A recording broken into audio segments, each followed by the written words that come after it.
Next up is Transformers, and we got 4 issues here. One of them being a bit of a surprise. I didn't know this was coming, but it's called Transformers Last Bot Standing. It takes place on this world called what is it? Donoct. And it's this little guy here, Shib, I think his name is. Maybe it's a girl. I don't know. Who's like it's like a world that's kind of primal, like an Old West kind of world, but they also have tech. They also have these neat vehicles and stuff. Now, Shib here is like he runs like a delivery transport service sort of thing in this old covered wagon. But all the people with tech are kind of cutting him out now, and people are choosing to go with them because they're faster. So he's all pissed off and talking to the townsfolk like blah, blah, blah. And then all of a sudden, out of the blue, this giant robot walks into town, and everybody's like, what the hell is this thing? It's a Transformer. We don't know who it is. But then Shib's wagon transforms and attacks this robot and eventually offs it, rips his head right off. And this bot looks very familiar, and eventually he says, I'm Rodimus. So it's Rodimus Prime, but he's obviously off his rocker a little bit, and he just kind of wanders off into the desert and is like, you don't want any part of me, I'm bad news or whatever. And then it just kind of ends off like that, and then the last panel is in the desert, and it's this little weird robotic rabbit looking thing, something that looks like it's right out of Sonic the Hedgehog or something. It's really bizarre. So I don't know why this comic is in existence. I don't know who thought it up, why it's happening, but it's very interesting to say the least, and I'm very curious to see kind of where it goes from here, because it's just so bizarre, right? So next up, issues 15 and 16 of the Beast Wars.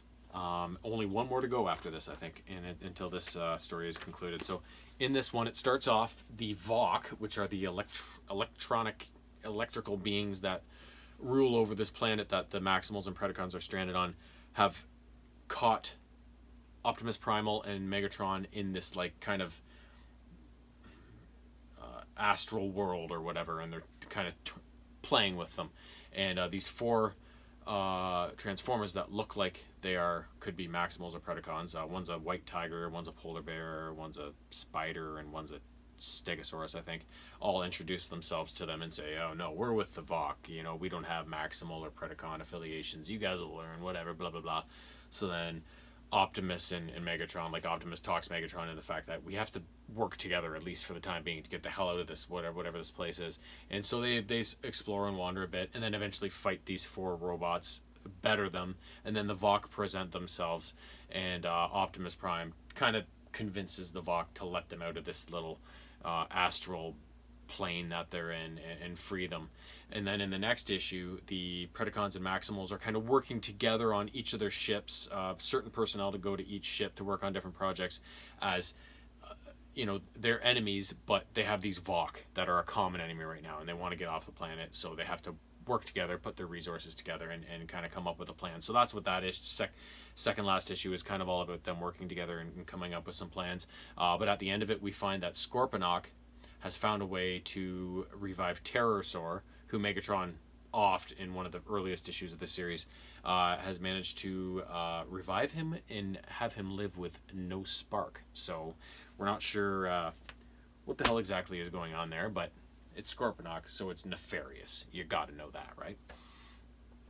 This one, Transformers War's End, number 4, is also the second last issue of this particular wave of the series. So in this one, Deathsaurus has tried to, who's holding Exarchon's contagious spark or whatever consciousness, has tried to transfer over to Devastator, but he was kind of cock-blocked from doing that. So he's like, what am I going to do? He tries some other people. He keeps getting cock-blocked. So he's like, I know what I'm going to do. And he goes to that big, huge drill that the Decepticons have been fawning over. And he says, I'm going to drill down to the Allspark, to the center of Cybertron, and I'm going to transfer my spark to that. I'm going to be Cybertron. Exarchon will be Cybertron, right? So it's kind of a scramble as he sets this drill off and is going to go in there and do that. For all the different kind of factions that have aligned with each other to go after Exarchon and prevent this from happening, and for the people that are on Exarchon's side to prevent those people from stopping Exarchon, sort of thing. So it's kind of this wild chase at the end of it through the core of the planet, and it kind of ends when the drill kind of stalls out and the Autobot geology team, which is Geomotus and Landmine or whatever, end up somewhere in the middle of Cybertron, and all of a sudden the issue ends off with them going like, oh, did you hear something? Oh, I didn't hear anything. What did you hear?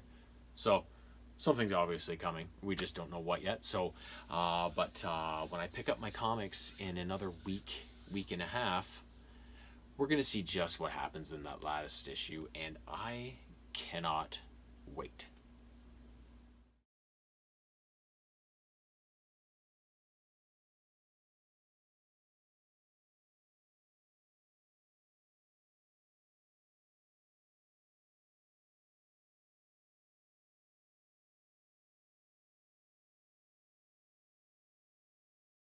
Last up, but again, certainly not least, as usual, G.I. Joe.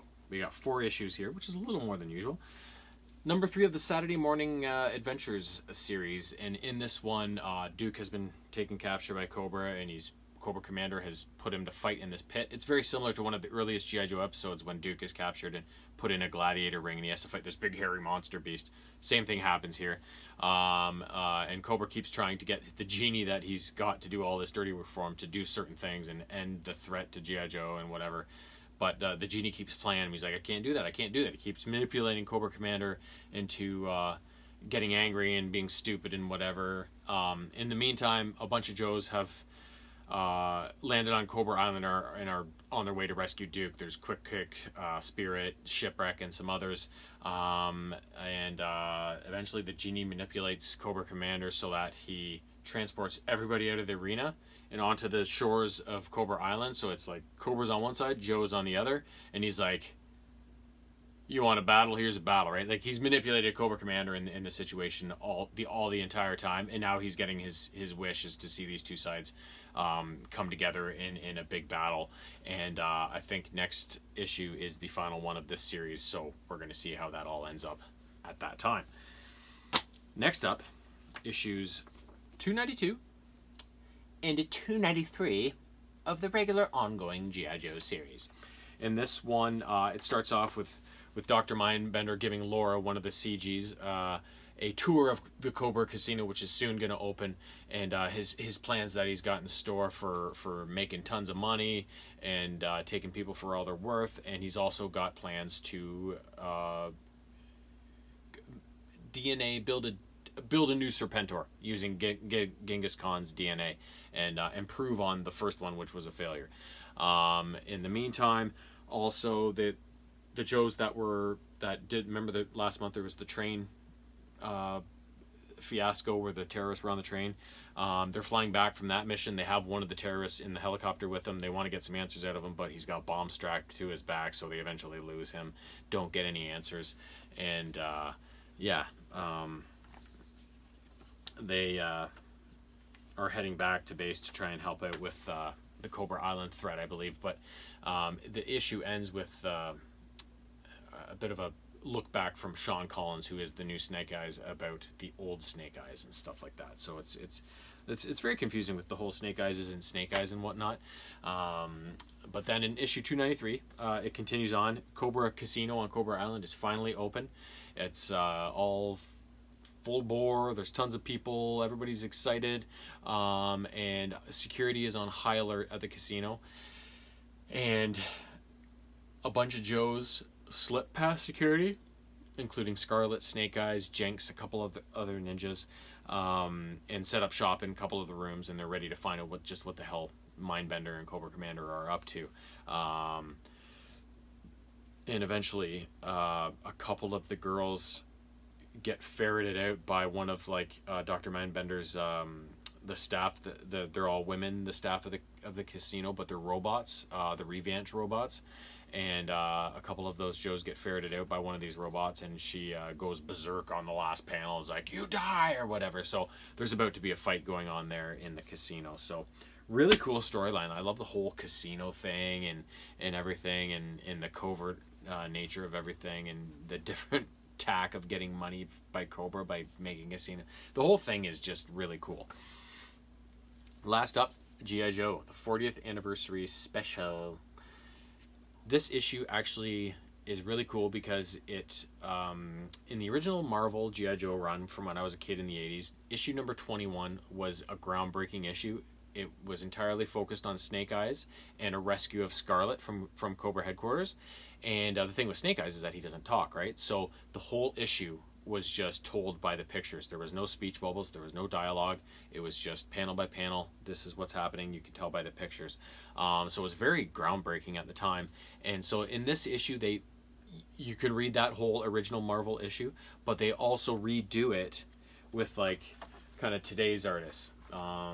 And every page is a different artist, so you can see the look is a little bit different for each page. And when Destro's playing chess here with all the G.I. Joe figures, like even it looks like the toys with the little crotch pieces, the screw hole in the back. So that was kind of a nice little Easter egg.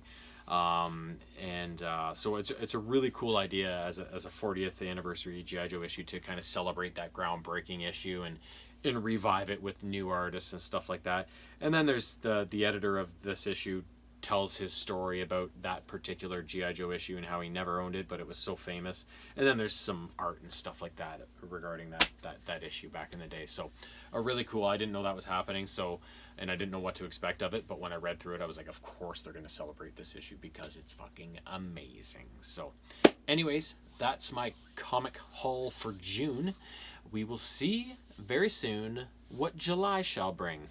Until then.